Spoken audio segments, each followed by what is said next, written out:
बाहर तो वातावरण दूसरा है। चुनाव संपन्न हुए, उसके परिणाम भी आए, कल सरकार भी बन गई, ये सब हो गया, लेकिन उसकी चर्चा अभी तक चलती है। जो हुआ वो क्यों हुआ, कैसे हुआ, क्या हुआ,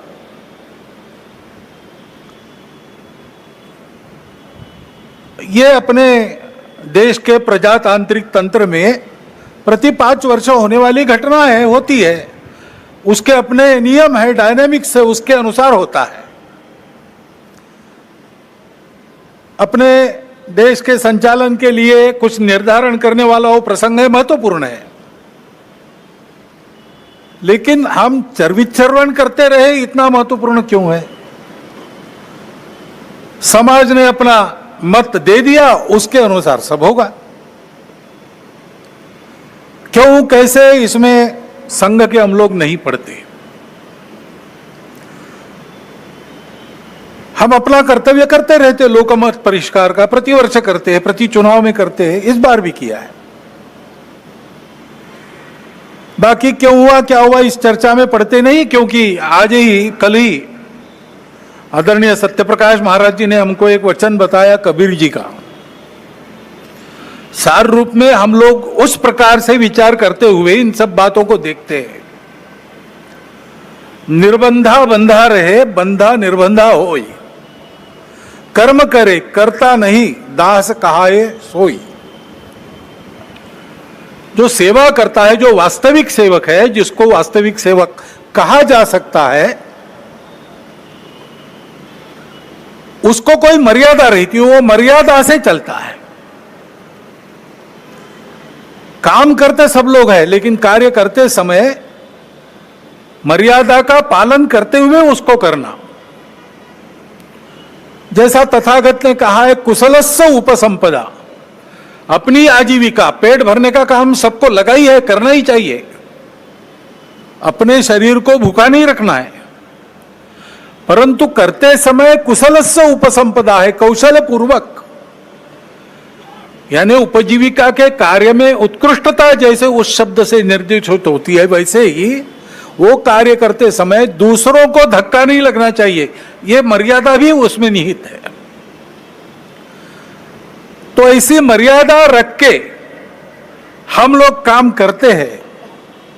काम करने वाला उस मर्यादा का ध्यान रखता है, वो मर्यादा ही अपना धर्म है, वो मर्यादा ही अपनी संस्कृति है, जो महाराज जी ने अभी बहुत मार्मिक कथाओं से थोड़े में बताई, पूरी बताई।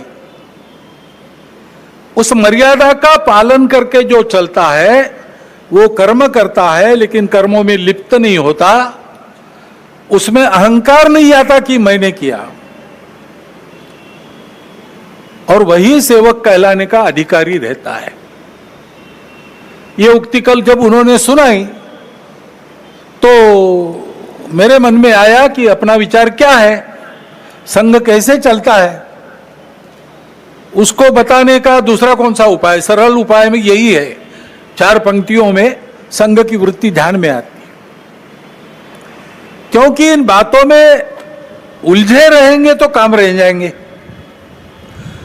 और चुनाव प्रचार की या चुनाव में जो होता है उसकी बात ऐसी है, वास्तव में तो प्रजातंत्र की अनिवार्य आवश्यक प्रक्रिया है, और उसमें 2 पक्ष रहते हैं, इसलिए स्पर्धा रहती है। स्पर्धा रहती है तो दूसरे को पीछे करने का, स्वयं को आगे बढ़ाने का काम होता ही है, होना ही चाहिए, परंतु उसमें भी एक मर्यादा है, असत्य का उपयोग नहीं करना। चुने क्यों जा रहे लोग, संसद में जाएंगे, बैठकर अपने देश को चलाएंगे, सहमति बनाकर चलाएंगे। हमारे यहां तो परंपरा सहमति बनाकर चलने की है।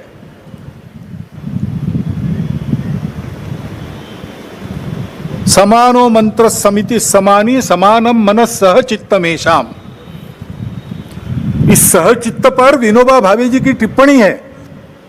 वो कहते हैं कि ऋग्वेदकारों को मानवीय मन का कितना ज्ञान था ये समझ में आता है।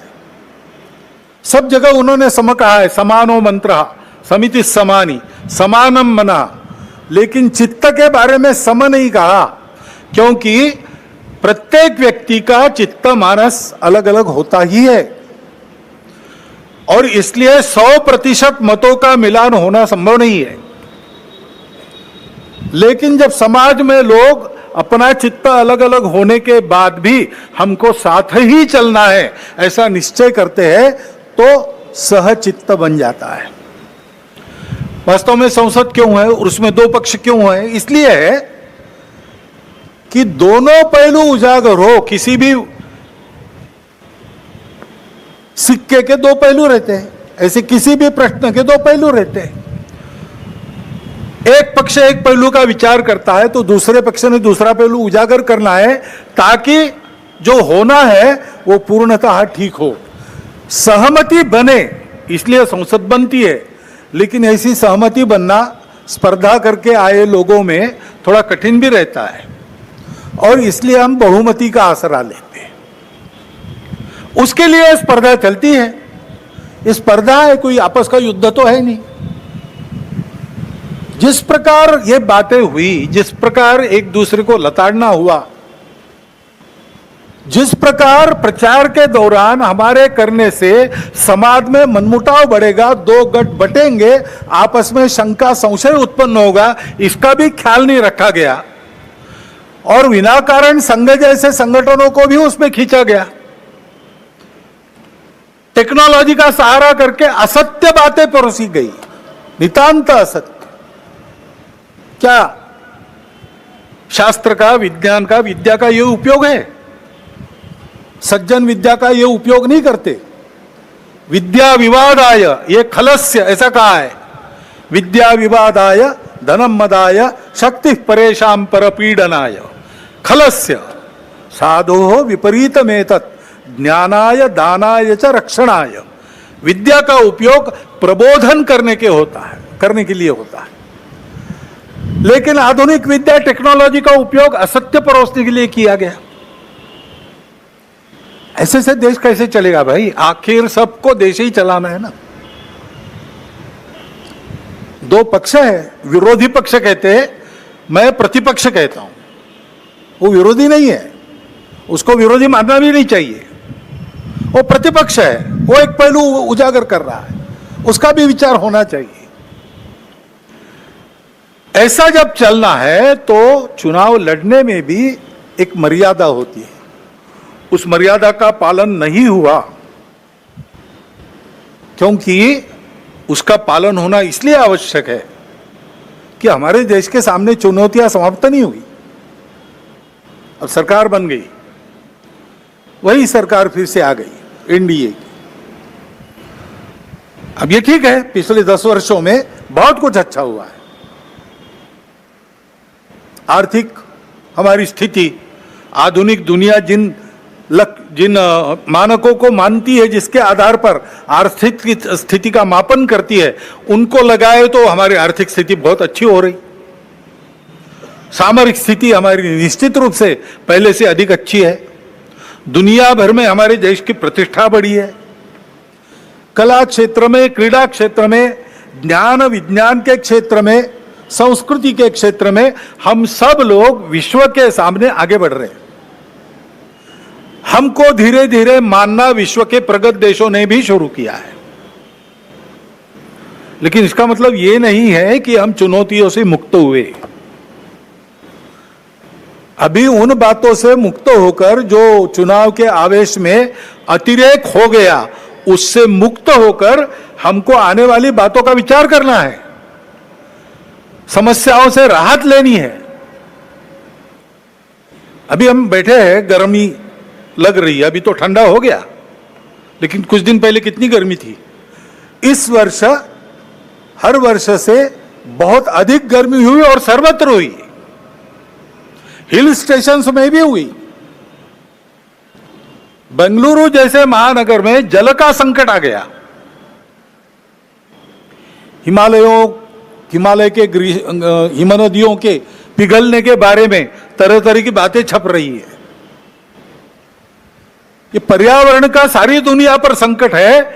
भारत जो संस्कारों से ही पर्यावरण का मित्र बनकर चलता है, कृतज्ञता पूर्वक नदियों को, वृक्षों को, पहाड़ों को, पशुओं को, पक्षियों को पूजता है, उनके साथ अपना संबंध मानता है, वहां भी यह संकट खड़ा हुआ है, क्योंकि विकास पथ की दृष्टि अधूरी है। उसको बदलना होगा, सबको बदलना होगा, लेकिन जिसके पास ये दृष्टि पहले से है, वो भारत अपने आप को कैसे बदलता है ये देखकर दुनिया उसका अनुकरण करने वाली है। तो हमको अपना स्व के आधार पर एक विकास पथ ठीक से बनाना है। अभी उस स्व का विचार करके भी बहुत सी बातें हो रही है, लेकिन हमको मूल से विचार करके दृष्टिगत सारी बातें बदल के करना पड़ेगा। ज्ञान विज्ञान का जो आधुनिक सारा प्रवास और प्रयास है, उसको भी ध्यान में रखकर हमारे परंपरा का ज्ञान जो काल सुसंगत है उसको साथ लेकर दृष्टि वो रखकर कि वसुधैव कुटुंबकम, और सृष्टि अपनी माता है, हम सृष्टि के विजेता नहीं है, हम सृष्टि के अंग है। वो माता है, उसका दोहन करना है, उसका पोषण होना चाहिए, इस पर ध्यान देना है। उस ढंग से विकास की रीति